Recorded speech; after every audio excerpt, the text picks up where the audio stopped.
কি সুন্দর আছে এরকম দিয়েছে পুরো আঁকা এরকমই তো আঁকি আমরা বলে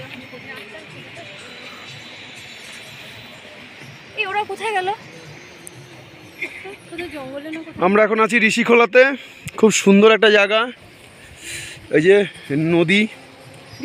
ঋষি নদী এটা ওই যে আমাদের রিসর্ট ওই যে এখানে সব ঋষিরা তপস্যা করতো এটা হলো বনলতা রিসর্ট এই যে জল বয়ে যাচ্ছে ও বয়ে যাচ্ছে এই যে সব ম্যাডামরা হাসি হাসি হি হি করছে আর আমার ছেলে কোথায় ওই যে ফুটবল গেম নিয়ে ব্যস্ত এই যে ফুটবল খেলা নিয়ে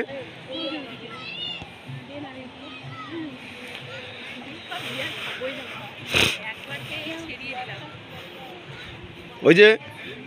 কিছু দাদারা কই গেছিল